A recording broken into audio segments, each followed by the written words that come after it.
Hello everyone, आज हमारा topic है लायबिलिटीज़। अकाउंटेंसी में लायबिलिटीज़ को क्या बोलते हैं? लायबिलिटी अगर हम वर्ड जानेंगे इंग्लिश में, इसका मीनिंग होता है जिम्मेदारी, या हम बोल सकते हैं बोझ, या हम बोल सकते हैं बर्डन, जिसको बोझ को ही इंग्लिश में बर्डन बोलते हैं। अब अकाउंटेंसी में इसका मीनिंग समझेंगे।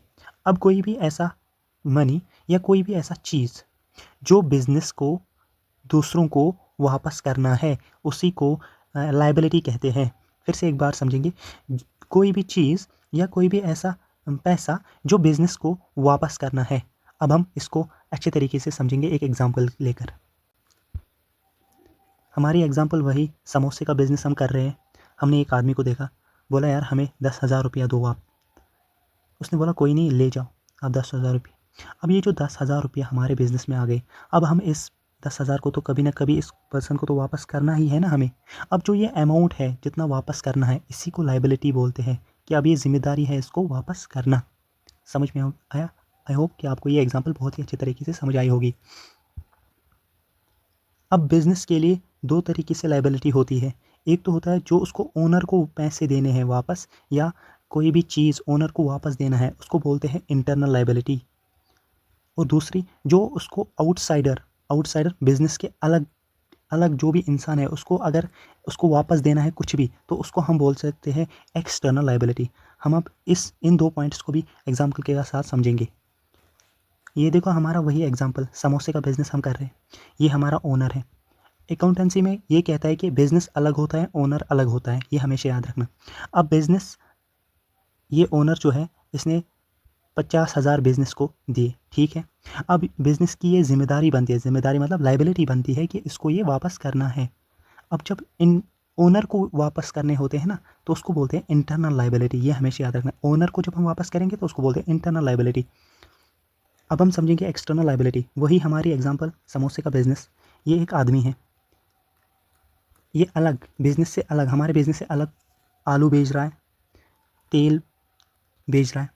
अब हम गए इसके पास, बोला कि हमें 2 किलो आलू दो, हमें 3 लीटर ऑयल दो। उसने बोला कोई नहीं, मैं देता हूँ। तो उन्होंने बोला कि 5,000 में सब कुछ आएगा, आलू भी आएंगे, तेल भी आएंगे। हमने उसको बोला कि हम बाद में पैसे देंगे। उन्होंने बोला कोई नहीं, ले जाओ आप। तो हमने ले लिया, ये जो सारा सामान है हमने ले लिया। अब जो हमें ये 5,000 इसको वापस देने हैं ना, 5,000 जो इसको वापस देने हैं आउटसाइडर को, इसी को हम बोलते हैं एक्सटर्नल लायबिलिटी।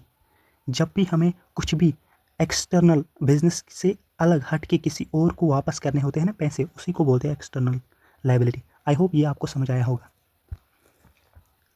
अब एक्सटर्नल लायबिलिटी के दो टाइप्स होते हैं। एक होता है नॉन करंट लायबिलिटी, एक होता है करंट लायबिलिटी। करंट लायबिलिटी वो लायबिलिटी होती है जब एक बिजनेस को पैसे वापस देने होते हैं, बट 12 मंथ के अंदर अंदर।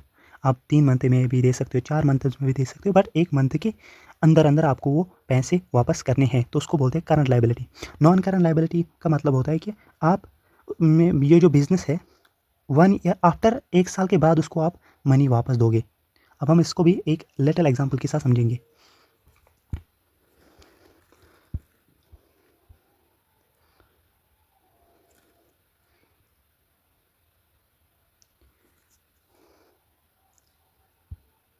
ये रही हमारी एग्जाम्पल, वही समोसे का बिज़नेस। ये कोई आदमी है, हमने इससे 1,000 उधार लिया। इसने बोला कोई नहीं, ले लो। अब हमें ये 1,000 इसको वापस करना है, तो बन गई लायबिलिटी। अब 1 साल के बाद करेंगे तो इसको बोलते हैं नॉन करंट लायबिलिटी। समझ में आया? अब दूसरी एग्जांपल, ये समोसे का बिज़नेस है। हमने एक आदमी को बोला कि हमारे 1,000 दो, उसने बोला ले जाओ। अब ये अमाउंट जब हम 1 ईयर के अंदर अंदर में ही देंगे, तो उसी को हम बोलते हैं करंट लायबिलिटी।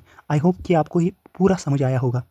अगर आपको ये हैंड रिटन नोट्स चाहिए, मेरे बायो के डिस्क्रिप्शन में लिंक अवेलेबल है, आप फ्रीली इन नोट्स को एक्सेस कर सकते हो। Thank you. Thank you.